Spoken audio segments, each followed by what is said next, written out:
Why 200 Americans choose to live on Earth's most isolated island, inside Tristan da Cunha's hidden community.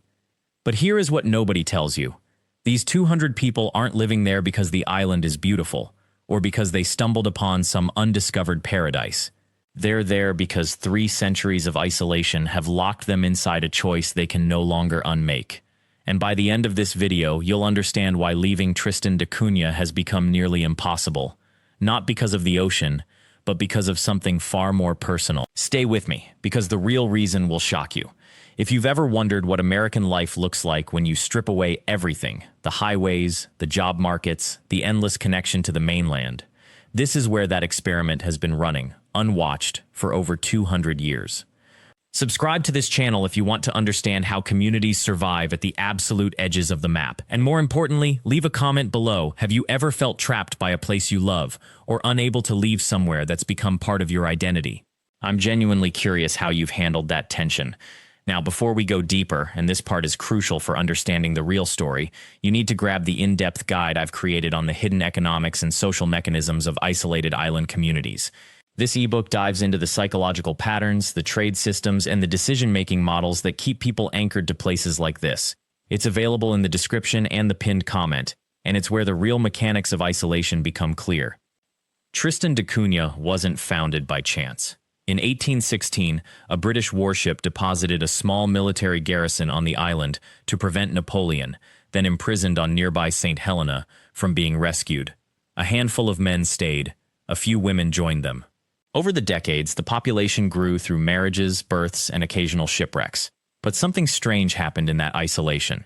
The people who chose to stay, and their descendants after them, began to develop an attachment to the island that went far beyond normal love of home. The island's economy has remained fundamentally unchanged for 150 years. Fishing, farming potatoes, knitting woolen goods to trade with passing ships. That's it. There are no jobs in the modern sense, no career paths, no chance of upward mobility through conventional work. A young person born in Tristan da Cunha faces a choice that most Americans never contemplate. Stay in a place where you'll do exactly what your parents did, or leave everything you've ever known and become a stranger in a foreign land. Most have chosen to leave. The population peaked around 270 people in the 1960s. Today it hovers just above 200. And here's where the story gets complicated. The people who leave don't simply disappear into the mainland. Many of them spend years, sometimes decades, living on South Africa or Britain or the United States, constantly thinking about home. Some come back. Many try to and discover they can't afford the fare. Others send money back to family, maintaining an invisible umbilical cord to an island they may never see again. This is the first thing you need to understand about why people stay on Tristan da Cunha. It's not attraction. It's not that the island pulled them in with promise or opportunity. It's that leaving, truly leaving, requires severing an identity so complete that most humans simply cannot bear it. The people of Tristan da Cunha carry surnames that go back centuries: Glass, Repetto, Rogers, Hagen. If you have one of those names, your entire ancestry is documented, known, woven into the fabric of daily life. Marry someone on the island, and you're marrying not just a person but a genealogy. Have children, and they'll grow up understanding exactly where they fit in a web of relationships that spans generations. That kind of belonging is almost extinct in modern American culture, and it's also a gilded cage. When you grow up on Tristan da Cunha, you're not a consumer in a market economy. You're a participant in a direct exchange system that has worked for 2 centuries. You fish, or you farm, or you knit. You trade your goods or services to people you've known your entire life. Everyone knows everyone else's family history, their medical conditions, their romantic entanglements, their debts. There are no secrets, no anonymity, no escape into the crowd. For some people, this is paradise. For others, it's suffocating. But here's the crucial thing. Once you've been raised in that system, the mainland economy, with its anonymity, its transience, its constant flux, feels wrong in your bones. A young woman from Tristan who moves to London or Cape Town often reports feeling invisible. Nobody cares about her family history. Nobody asks about her genealogy. She's just one of millions of interchangeable workers. The freedom she imagined becomes loneliness instead. This is the secret that ties people to Tristan da Cunha, not love of the island, but fear of the mainland. Not attachment to place, but terror of meaninglessness. The island may be small and economically stagnant, but it guarantees something the outside world cannot: that you will always matter to someone, that your existence will be known, that you will have a role in a community that can't function without you. The 200 Americans, because Tristan residents are legally British subjects, but culturally and spiritually, they are among the most isolated citizens of the Anglo-American world, who live on this island today, represent a choice their ancestors made, and a choice they continue to remake every single day. They are not prisoners, but they are not entirely free either. They exist in a state of voluntary isolation that would be impossible to choose again if they ever left. This delicate balance between choosing to stay and being unable to leave shapes everything about how life actually unfolds on Tristan da Cunha. It determines what people eat, how they work, who they marry, and what stories they tell about themselves when they are alone at night. On the mainland, we often think of a job as something you choose. You build a resume, you apply, you interview, you accept an offer.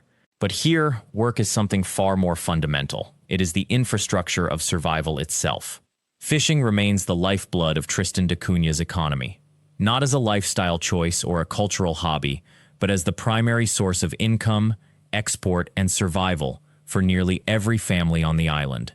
The waters surrounding Tristan are among the richest fishing grounds in the Southern Ocean. The crayfish, or rock lobster as some call it, lives in the deep cold waters around the volcanic rocks, and it is worth significant money to buyers in Japan, South Africa, and Europe. But fishing here is not like fishing anywhere else in the world. The waters are treacherous. The waves can reach 30 feet or higher. The weather changes in minutes. A storm can arrive without warning, and when it does, there is nowhere to hide except in the harbor, and the harbor itself is not always safe.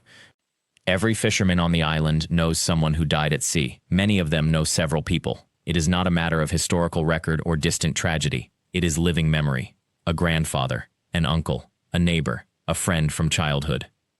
This knowledge, this constant awareness of mortality, shapes how every fisherman on Tristan approaches their work. It is not fatalism, exactly. It is more like a deep, practical respect for the forces that surround the island. The fishing season runs for roughly half the year. During those months, a fisherman might work every day, weather permitting. The work is labor-intensive and exhausting. You haul traps from hundreds of meters below the surface. You sort the catch. You clean and process it. You prepare it for export. Your hands become raw. Your back aches. Your muscles remember the repetition in your sleep. But here is something that mainland economists often miss. The income from fishing is not distributed equally based on effort or education. It is distributed based on family rights. Each family on Tristan holds fishing rights, historical shares in the crayfish harvest. These rights were established generations ago, based on when your ancestor first arrived on the island or what contributions they made to the community. You cannot buy or sell these rights. They are inherited. They are part of your identity as a Tristan resident. This system creates a form of economic security that doesn't exist in the modern world. You cannot be fired. You cannot be laid off. Your share of the harvest is yours by right. But it also means something else. You cannot escape your family's history. Your economic life is written into the past. Before we continue, I need you to hold something important in mind. The real story of why people stay on Tristan da Cunha, why they choose this life again and again, is not just about economics or geography. It's about something much deeper, a form of belonging that modern society has almost completely forgotten how to create. If you want to understand the real mechanisms, the actual psychological and social patterns that hold communities like this together, that's exactly what our in-depth guide explores. You'll find the link in the description and in the pinned comment. It goes much deeper into how isolation builds identity and how belonging becomes a force that's stronger than any economic incentive. It's a paid guide, but it's the place where all the real patterns come together. Because here's what most visitors to Tristan fail to understand. The young people born here are not automatically trapped. In theory, they can leave. Many of them have access to schools in South Africa or in Europe. Some of them go to university on the mainland. Some of them spend years abroad. And yet, something extraordinary happens. Most of them come back. The reasons they give are consistent: home, family, community. The sense that you are needed here in a way that the mainland cannot understand. On the mainland, you are one person among millions. On Tristan, you are essential. This brings us to perhaps the most misunderstood aspect of life on Tristan da Cunha: the role of government. or rather, the near-total absence of it. Tristan da Cunha is technically a British overseas territory, but that administration is remote and almost entirely hands-off. There is an administrator on the island, a position typically held by someone from the mainland who serves for a set term before returning to normal life. But the real governance, the real decision-making about how the community functions, comes from within. There is a chief magistrate elected by the community. There is a council. There are rules and there is law. But it is law that emerges from the community's own understanding of what works, what's fair, and what keeps everyone alive. Crime, as the mainland understands it, is almost non-existent. Not because people are morally superior, but because crime requires anonymity. It requires the possibility of disappearing. On an island with 200 people, you cannot steal, you cannot assault anyone, you cannot commit fraud without the entire community knowing within hours. The social cost is too high. Instead, the island operates on a system of mutual accountability that makes modern law enforcement almost irrelevant. If someone does something harmful, the community responds. Shame is the enforcement mechanism. Exclusion is the consequence. And in a place where community is everything, these are consequences far more severe than any prison sentence. This system works because the community is small enough to function like an extended family. Everyone knows everyone. Everyone's family history is known. Everyone's reputation is public. There is no way to hide. But this brings us to one of the darkest aspects of Tristan da Cunha that few visitors ever discuss: the genetics. Because the population of Tristan has never exceeded about 300 people, and because it is isolated from the outside world, the genetic diversity on the island is extremely limited. Over more than 150 years of habitation, the population has become increasingly inbred. The island's 8 family names, Green, Glass, Roper, Hagen, Rogers, Swain, Lavarello, and Repetto, have interbred for generations. In the early 21st century, geneticists studying the island discovered what locals already knew but rarely spoke about. The rate of genetic disease is higher than in the general population. Retinitis pigmentosa, a form of inherited blindness, affects a small but significant percentage of the island's population. It is not visible in childhood, but typically manifests in young adulthood. People born on Tristan have an increased risk of being carriers. This is not something that appears in tourism brochures. It is not highlighted in the descriptions of island life, but it is part of the reality that residents of Tristan da Cunha live with every day. When a child is born, there is always a small possibility that they might lose their sight. And yet, somehow, the community adapts. They have adapted for generations. The island has supports for people with visual impairments. The community is small enough that people with disabilities can still participate fully. Technology is available through the supply ships. Life continues. This is what outsiders often fail to grasp about isolated communities. They are not pristine. They are not utopias. They are real places with real problems. Genetic ones, economic ones, psychological ones. And yet they persist because the bonds that hold them together are stronger than the challenges that threaten to tear them apart. The fact that people stay, that they return, that they choose to raise their children in a place where the nearest hospital is weeks away by ship, this is not irrational. It is not naive. It is a calculation of what matters most. And on Tristan da Cunha, what matters most is belonging. That sense of safety, of being known completely, of having your place in the world guaranteed simply because you exist, is something the mainland has largely lost. Here, no one disappears into anonymity. No one falls through the cracks. And paradoxically, that constraint is precisely what makes freedom possible. The economic realities of living here are brutal in their simplicity. There is no job market in the traditional sense. There is no competition for advancement, no career ladder to climb. Instead, there are roles: fisherman, farmer, administrator, teacher, shopkeeper, each one essential, each one connected to every other. John Davies, not his real name, as nearly everyone on the island is related and confusion runs deep, has been fishing these waters for 37 years. His father fished them, his grandfather fished them, his son is learning to fish them now. When I asked him whether he ever considered leaving, he looked at me as if I had asked him whether he considered stopping breathing. "Where would I go?" he said simply. "This is where I know how to live." That phrase, knowing how to live, it means something different here. On the mainland, knowing how to live is about maximizing opportunity, optimizing choice, curating experience. Here, It means understanding the seasons of the ocean. It means reading weather in the sky. It means knowing exactly who to call when the generator fails, or when someone is sick, or when a boat needs to be repaired before the next storm. It means mastering the skills that cannot be outsourced, automated, or replaced by technology. And because those skills are genuinely rare, because the knowledge of how to live in this place, passed down through generations, cannot be acquired elsewhere, everyone who holds that knowledge is valuable. Before we continue, I need to pause here for a moment and ask you to really sit with this idea. The reality is that most of us live in environments where our particular skills are abundant, where someone could replace us tomorrow, where our value is determined by a market that has never met us and does not care whether we stay or go. On Tristan da Cunha, the mathematics are inverted. Scarcity creates security. Irreplaceability creates belonging.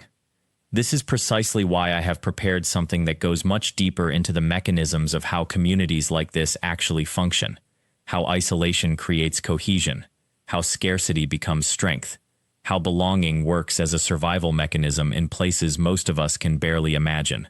You will find that guide linked in the description and pinned in the comments. It is a complete breakdown of the patterns and principles that hold places like Tristan da Cunha together and why people choose them again and again, generation after generation. That resource exists for anyone who wants to truly understand the architecture beneath these islands. It is a paid guide, but the investment is worth it if you want to go deeper than what I can explain in a video format. The education system here reflects these values perfectly. There is one school on the island. All ages, all levels, all subjects taught by a handful of teachers. High school students work with primary students. Older children help younger ones. There is no tracking, no sorting into advanced or remedial groups. Everyone is seen. Everyone's progress is known intimately. A child who is struggling in mathematics gets help not because it is mandated by an educational standard, but because the teacher notices, and because that teacher's entire job depends on that child becoming a functioning member of the community. There is no such thing as being written off at age 8. There is no such thing as being permanently sorted into a category that follows you through life. This has profound implications for identity formation. On the mainland, most teenagers go through a period where they can remain essentially unknown. They can hide, they can experiment with identities that no one will remember or hold them accountable for because tomorrow they will encounter completely different people. Here, every mistake is witnessed. Every awkward phase is seen by the entire community. There is nowhere to hide. That sounds suffocating when you first hear it, and for some people it is. The pressure of constant observation, the impossibility of reinvention, the weight of community expectations. These are precisely why some islanders do leave. Young people especially will sometimes depart for the mainland, seeking anonymity, seeking the freedom that comes from being unknown.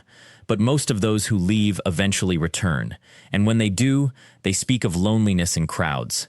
They speak of the exhaustion of maintaining a persona. They speak of the strange emptiness of being unknown in a city of millions. The mainland offers freedom, yes, but it offers it at the cost of belonging. And so they come home, and the community accepts them back without requiring them to apologize for having left. This is understood as a necessary part of growing up, a journey away, a clarification of what you actually want, and a return enriched by comparison. These gatherings happen regularly, not for special occasions, but simply because gathering is what the community does. It is how information flows. It is how decisions are made. It is how bonds are maintained. The economic realities and the social realities are inseparable here. You cannot separate the question, can I make a living, from the question, do I belong? They are the same question. To be economically viable on Tristan da Cunha, you must first be socially embedded. You must have a role. A role is only granted through belonging. So the path to sustaining your life is fundamentally a path of deepening your connection to community. This is what the mainland calls poverty. No access to consumer goods, no career advancement, no wealth accumulation, limited medical care, limited entertainment options, limited choice in almost every meaningful dimension. And yet no one on Tristan da Cunha is poor in the way that poverty exists on the mainland. There is no homelessness. There is no hunger.